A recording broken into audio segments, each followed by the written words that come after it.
벨은 엎드러졌고 느보는 구부러졌도다. 그들의 우상들은 짐승과 가죽에게 실렸으니 너희가 떠매고 다니던 그것들이 피곤한 짐승의 무거운 짐이 되었도다.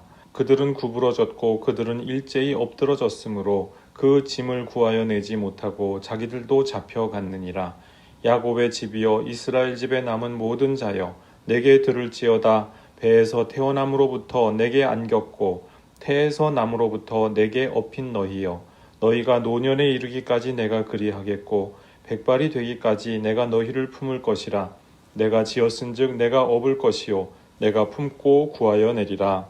너희가 나를 누구에게 비기며 누구와 짝하며 누구와 비교하여 서로 같다 하겠느냐. 사람들이 주머니에서 금을 쏟아내며 은을 저울에 달아 도금장이에게 주고 그것으로 신을 만들게 하고 그것에게 엎드려 경배하며 그것을 들어 어깨에 메어다가 그의 처소에 두면 그것이 서 있고 거기에서 능히 움직이지 못하며 그에게 부르짖어도 능히 응답하지 못하며 고난에서 구하여 내지도 못하느니라. 너희 패역한 자들아 이 일을 기억하고 장부가 되라. 이 일을 마음에 두라. 너희는 옛적 일을 기억하라. 나는 하나님이라. 나 외에 다른 이가 없느니라. 나는 하나님이라. 나 같은 이가 없느니라.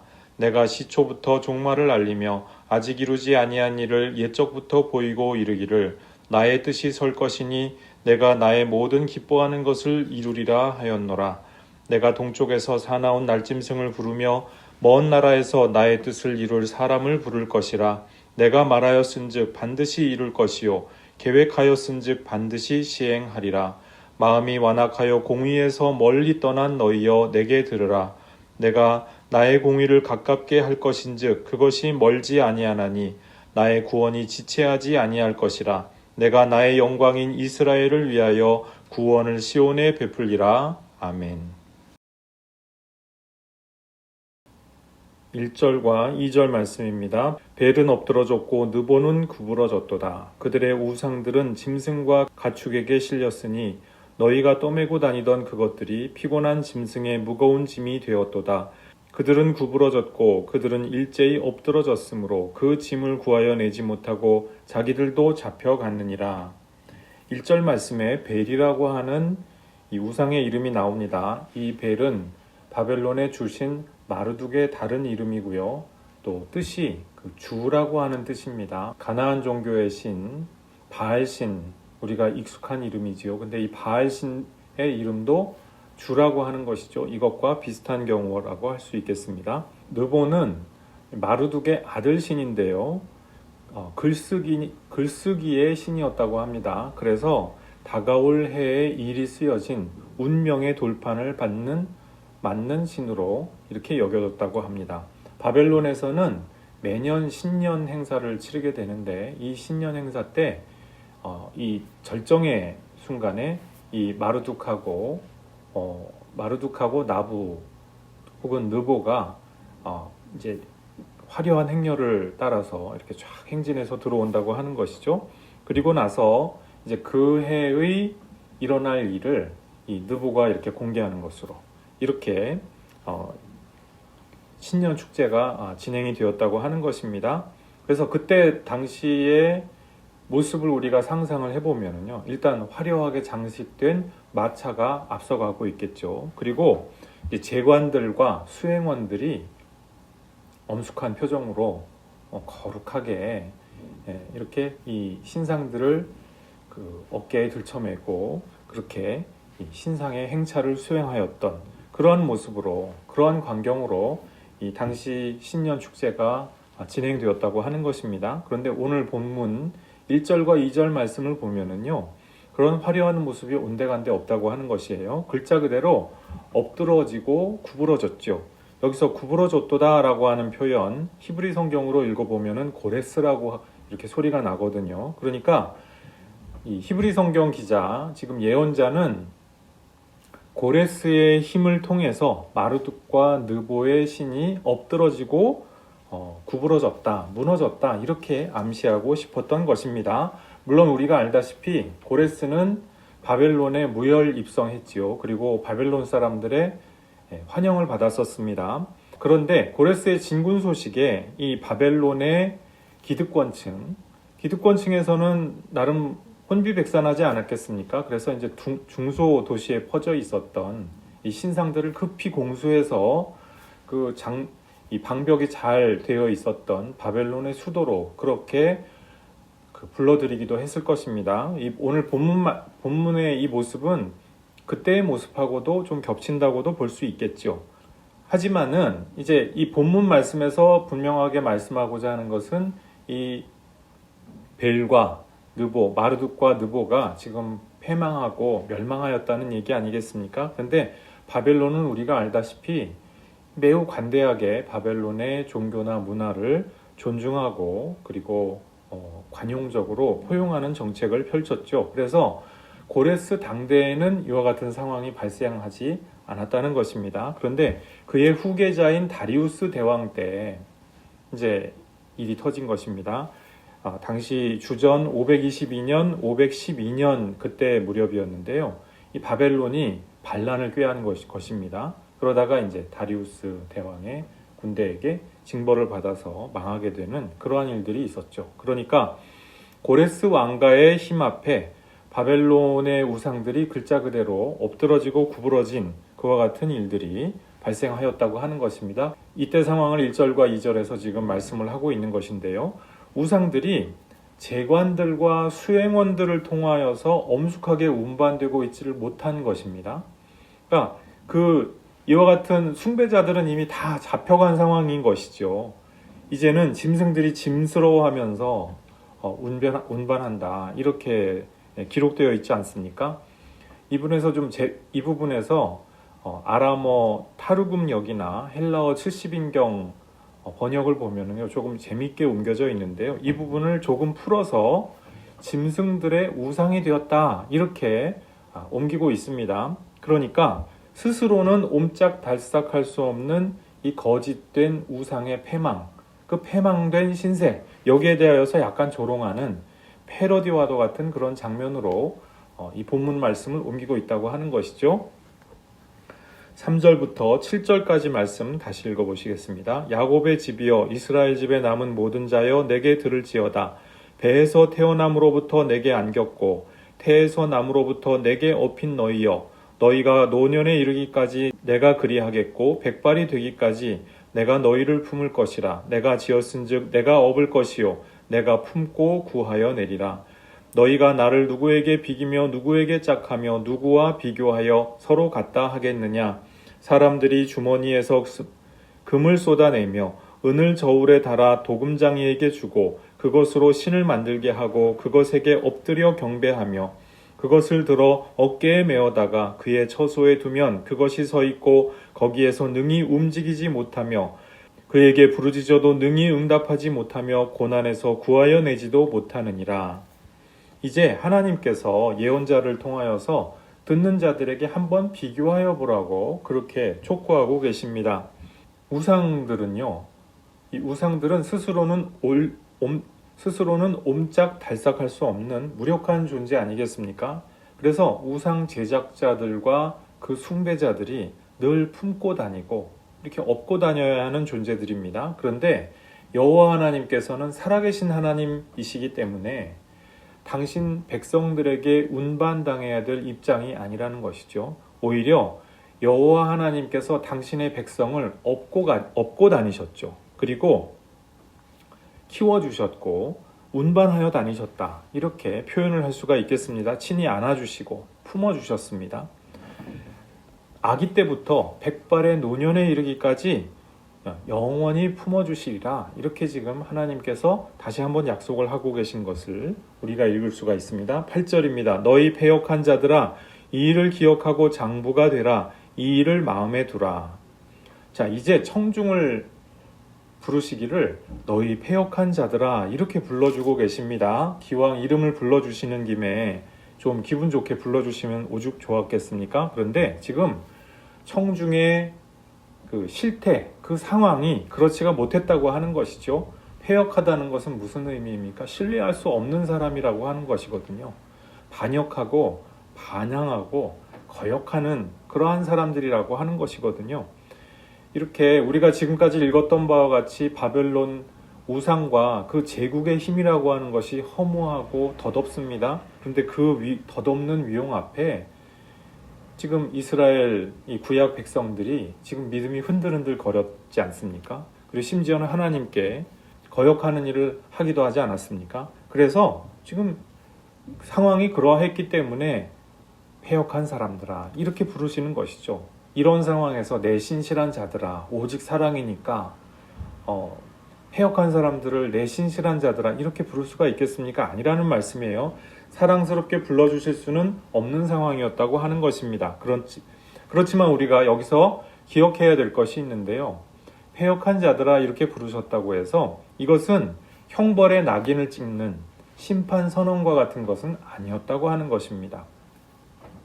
우리 주님의 보좌 앞에서 착하고 충성된 종아 혹은 이 게으르고 악한 종아 이렇게 불러주시는 것은요. 글자 그대로 그것으로 딱 인증이 되어버리는 딱 그냥 도장이 찍혀버리는 순간이죠. 그런 순간에 그렇게 불러주시는 것은 정말 두렵고 무서운 일이 아닐 수가 없습니다. 그런데 오늘 지금 본문에서 너희 패역한 자들아 이렇게 불러주시는 장면은요. 지금 그거하고는 많이 다른 상황이라고 하는 것입니다. 그 다음에 나오는 그 말씀을 보면은 오히려 영원한 불지옥으로 가라 이렇게 하지 않으시고요. 돌이키라고 말씀을 하시거든요. 돌이켜 구원받으라고 촉구하시면서 지금 너희들의 상황이 이렇단다. 지금 이렇게 말씀을 하고 있는 것입니다. 율법의 기준에 기초 볼 때 지금 구약 백성들의 상태가 진노와 형벌에 합당하다고 하는 것이죠. 진노와 형벌에 합당한 상태인데 그것을 무조건 좋다 이쁘다 이렇게만 얘기할 수는 없다고 하는 것입니다. 그러므로 하나님께서 구약 백성들을 대하실 때 마치 숨어 계신 것처럼 진노의 하나님으로 형벌을 주시는 하나님처럼 그렇게 나타나시고 인자와 자비로는 다가오시지 않는 것처럼 보였습니다. 그리고 실제로 지금도 진노 가운데서 말씀하고 계시죠. 그럼에도 이 진노는 영원히 지속되는 완전히 불가역적인 확정되어 버린 그와 같은 진노는 아니라고 하는 것입니다. 지금 현재 상태가 구원받을 상태에서 멀다는 것을 일깨워 주시고 돌이키도록 하시고자 하는 그와 같은 음성인 것이죠. 그 다음으로 이 일을 기억하고 이 일을 마음에 두라 하시면서 장부가 되라 이렇게 말씀을 하셨습니다. 이 일을 기억하고 장부가 되라 이렇게 말씀을 하셨는데요. 이 장부가 되라라고 하는 부분은 히브리 성경에서 단 한 번만 나오는 표현입니다. 그래서 이 부분의 의미를 확실하게 옮기기가 쉽지가 않습니다. 그래서 보통 구약학자들이 이 부분을 타르굼역에 의지해서 강하고 견고하라라고 하는 의미로 그렇게 이해를 합니다. 장부가 되라라고 하는 의미도 그런 의미인 것이죠. 근데 우리가 강해질 필요가 있고 그리고 강해질 필요가 있고 견고해질 필요가 있습니다. 대장부가 되어야 할 필요가 있습니다. 패역한 길에서 돌이키기 위하여서 또 그렇게 해서 내가 온전한 사람이 되기 위하여서는 그렇게 될 필요가 있다고 하는 것이죠. 그리고 또한 내가 장부가 되기 위하여서 강하고 견고해지기 위하여서는 이 일을 마음에 둘 필요가 있다고 하는 것입니다. 우선 우리가 우상숭배의 삶을 청산하는 데 있어서 강하고 견고해질 필요가 있다고 하는 것입니다. 우리가 우상을 우리 인간이 자기 욕망을 따라서 만들어내는 인간 욕망의 결정체라고 말씀드리지 않았습니까? 그런데 그 인간 욕망의 결정체를 청산한다는 것이 그냥 인간의 마음이니까 그걸 끊어버리면 될 것만 같은데 쉽지가 않다고 하는 거예요. 사실은 이것이 굉장히 인간의 욕망과 애착이 다 이렇게 결정체로 녹아있는 것이기 때문에 거기에 내가 쉽게 휘둘리고 거기서 쉽게 빠져나올 수가 없다고 하는 것이죠. 내가 거기에 빠져 있다라고 하는 것은 동시에 그 관계망 속에 내가 완전히 들어가 있다는 것을 의미하기도 하는 것이기 때문에 우리가 우상숭배를 청산한다고 하는 것은 굉장히 어려운 일입니다. 그래서 지금 오늘 본문 8절 말씀에서 예언자를 통하여서 하나님께서 우리에게 초청하시기를 강하고 견고하라 이렇게 말씀을 하신다고 하는 것이죠. 우리가 강하고 견고한 사람, 그리고 보다 더 이해력이 있고 지각이 있는 사람이 될 때 이 우상숭배의 모순에 대하여서 볼 수가 있다고 하는 것입니다. 인간이 내 욕망과 그리고 내 환상이 만들어내는 그와 같은 신들, 그러한 신들의 모습이 어떠한 것이든지 간에 그 말로가 좋을 수가 없다고 하는 것이에요. 그래서 이것을 끊어내는 데에는 강하고 견고한 마음, 또 이해력과 지각이 있는 마음이 필요하다고 하는 것입니다.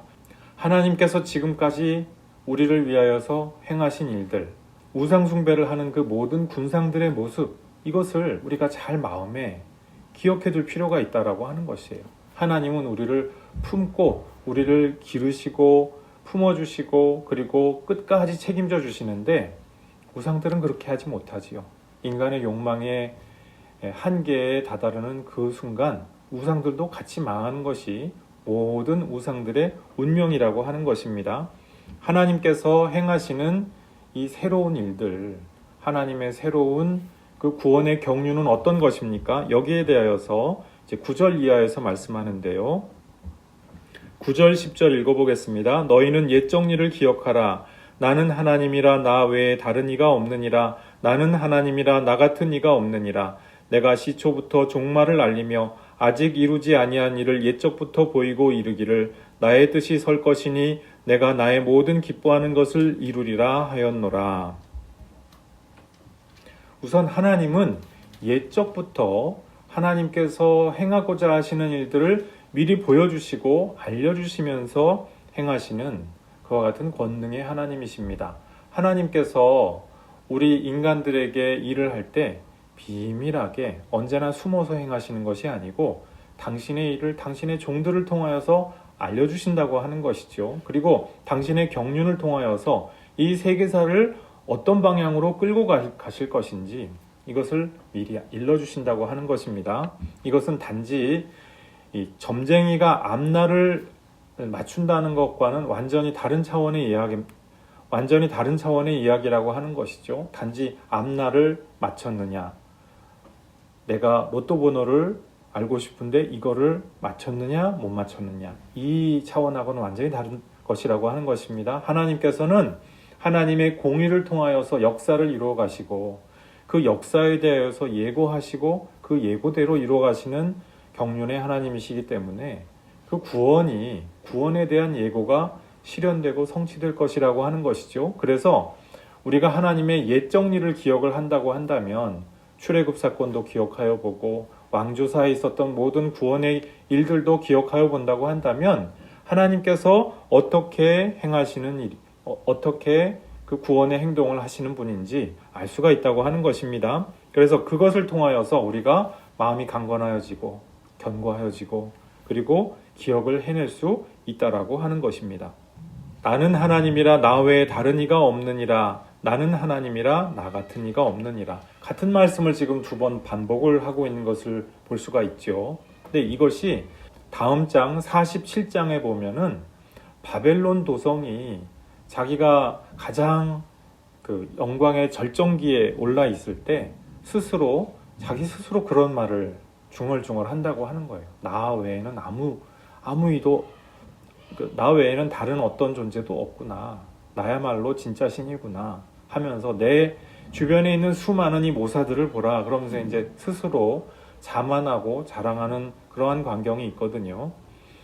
그런데 바로 그렇게 미래를 알지 못하면서 스스로의 현재의 영광에 취하였던 그 바벨론의 신들의 지금 운명이 우리가 보다시피 벨과 느보의 패망이고 붕괴 아니겠습니까? 하나님은 이렇게 인간 우상의 운명과는 다른 영원한 하나님이라고 하는 것입니다. 그래서 하나님의 뜻이 예전부터 그렇게 반드시 세워졌기 때문에 앞으로도 반드시 서게 될 것이다. 이것을 듣는 사람은 보아 알 수 있다고 하는 것입니다. 여기에 대하여서 주목하여 보고 그리고 주목하여 본 그 말씀을 온전히 잘 붙든다면 그 사람의 마음이 강하고 굳세어지고 그리고 장부답게 변모되고 온전히 회복될 수 있다. 지금 이 말씀을 하는 것이죠. 11절입니다. 내가 동쪽에서 사나운 날짐승을 부르며 먼 나라에서 나의 뜻을 이룰 사람을 부를 것이라. 내가 말하였은즉 반드시 이룰 것이요 계획하였은즉 반드시 시행하리라. 동쪽에서 사나운 날짐승을 부른다 했습니다. 이 날짐승은 맹금류, 독수리나 매 같은 맹금류를 가리키는 것인데요. 전설에 따르면은 이 고레스가 사용하였던 문장 혹은 이 표장은 독수리였다고 합니다. 그래서 고대 전쟁에서 그와 같이 문장을 길게 기치를 높이 들고 이렇게 전쟁을 수행하게 되지 않습니까? 이제 그때 이 고레스의 군대는 독수리의 문장을 달고 이렇게 전장을 누볐다고 하는 것인데요. 그래서 이 사나운 날짐승은 고레스를 의미한다고 보통 보고 있습니다. 먼 나라에서 나의 뜻을 이룰 사람을 부를 것이라. 바벨론 동쪽에서 있는 사람들이 바로 페르시아 사람들 아니겠습니까? 그래서 이 페르시아의 고레스 대왕에 대하여서 지금 하나님께서 당신의 도구로서 이렇게 언급을 하고 계신다는 것이죠.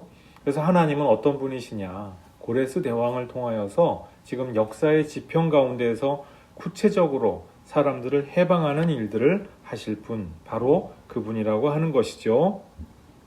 12절 13절입니다. 마음이 완악하여 공의에서 멀리 떠난 너희여 내게 들으라. 내가 나의 공의를 가깝게 할 것인즉 그것이 멀지 아니하나니 나의 구원이 지체하지 아니할 것이라. 내가 나의 영광인 이스라엘을 위하여 구원을 시온에 베풀리라. 아멘.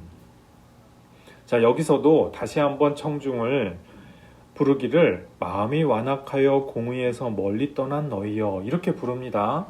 사람이 마음을 돌이켜야 되는데 이렇게 누구를 이렇게 세게 부른다고 생각을 해보십시오. 그 마음이 돌아설 수가 있겠습니까? 그런데 한편 생각하여 보기에 오늘날 우리는 아첨을 듣기 좋아하는 세대이기도 하죠. 그래서 실제 그렇지 않더라도 이렇게 심하고 혹독한 말은 듣는 것을 못 견뎌야 합니다. 그런데 이 고대 히브리인들의 세계에서는 사실을 사실대로 말을 해야 되는 분위기였다고 하는 것입니다. 그래서 마음이 완악하고 공의에서 멀리 떠났다라고 하는 이 하나님의 판정, 여기에 대하여서 청중이 분명히 듣고 인지할 필요가 있었다고 하는 것이죠. 우리가 우리 스스로를 돌이켜볼 때 우리는 어떻습니까? 하나님 앞에서 신실한 자입니까? 마음이 부드럽습니까? 우리 안에 하나님의 공의가 함께 동행하고 있습니까? 과연 그렇다고 말할 수 있겠습니까? 우리가 우리 스스로를 돌이켜볼 때 우리에게도 패역한 모습이 있고 마음이 완악한 모습이 있고 하나님의 공의로부터 멀리 떠나서 우리만의 욕망을 따라서 가고 있지는 않습니까? 이 세상에 휘황찬란한 화려한 문화들을 보면서 그 우상숭배적인 삶에 우리도 어느새 동화되어 가고 있지는 않습니까? 여기에 대해서 한번 우리가 돌이켜볼 필요가 있다고 하는 것이죠. 너희여 내게 들으라. 하나님께서 말씀을 들어다오 이렇게 말씀을 하고 계십니다. 13절 말씀에 내가 나의 공의를 가깝게 할 것이다 이렇게 예고를 하고 계시죠. 고레스를 통하여서 고레스 왕가를 통하여서 지금 하나님께서 하나님의 공의가 이 세상에 선포되고 그리고 실현될 그날이 멀지 않았다 이렇게 예고를 하고 있습니다. 그것이 멀지 아니하나니 나의 구원이 지체하지 아니할 것이라. 심지어 고레스 당대에도 모든 것이 일시에 다 이루어진 것 같아 보이지는 않았습니다.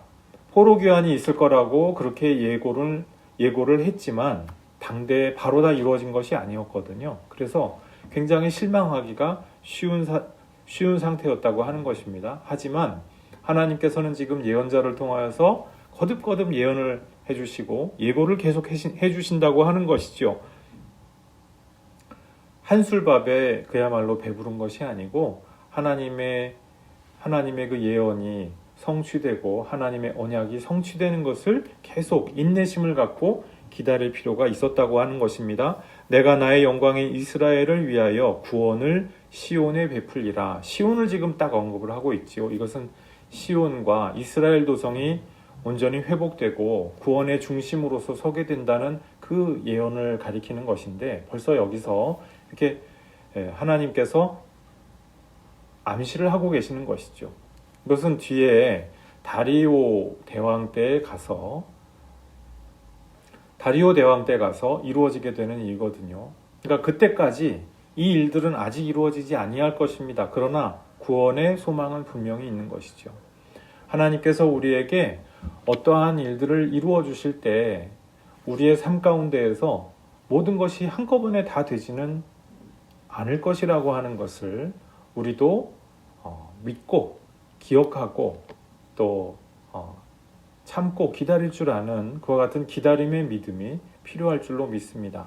우리가 하나님의 그 일하심을 기다리고 믿고 잘 인내하면서 우리 안에 마음에 패역한 부분, 또 공의에서 떠난 부분, 완악한 부분, 이와 같은 우리 심령에 개혁해야 될 부분이 무엇인지 우리 스스로를 잘 돌아볼 수가 있는 그와 같은 모든 인내의 시간, 기다림의 시간이 되었으면 좋겠습니다. 하나님께서는 우리가 인내하고 기다리면서 우리 스스로를 말씀에 비추어서 개혁하기를 애쓴 그 모든 시간들을 결코 의미 없다, 부질없다 그렇게 책망하지 않으실 것입니다. 하나님께서 기뻐하시는 그 일을 위하여서 우리가 하나님의 일을 항상 마음에 두고 종말의 승리를 향하여서 달려나가실 수 있는 하나님의 백성들 모두 되시기를 주님의 이름으로 축복합니다. 기도하시겠습니다. 아버지 하나님, 주님께서 우리 모든 패역하고 완악하고 마음이 하나님의 공의로부터 멀리 떠나 있는 우리 인생들에게 다시 돌아오라고 말씀하고 계시는 그 말씀, 오늘 이사야서 46장 말씀을 통하여서 우리가 다시 한번 보았습니다. 하나님께서 우리에게 돌아오라 말씀하실 때 살아계신 하나님께 겸손하게 돌아갈 수 있게 도와주옵소서. 우리 마음의 패역함과 완악함으로 주님의 구원의 초청을 거절하지 않게 도와주시며 우리의 부패한 심령을 그대로 내버려두는 어리석음을 범치 아니할 수 있도록 주님 도와주시고 함께하여 주시옵소서. 하나님의 공의를 힘써 마음에 품을 수 있도록 주님 은혜 내려주시고 주님 함께하여 주시옵소서. 이 세상의 여러 가지 욕망과 여러 가지 환상 속에서 우리 스스로를 잃어버리고 또한 그 안에서 비겁하게 의존하면서 살아가는 어리석은 삶의 선택을 하지 아니할 수 있도록 주님 우리의 삶을 도우시고 인도하옵소서. 우리 심령을 굳게 지켜 주옵소서. 감사드리옵고 예수님 이름으로 기도드리옵나이다. 아멘.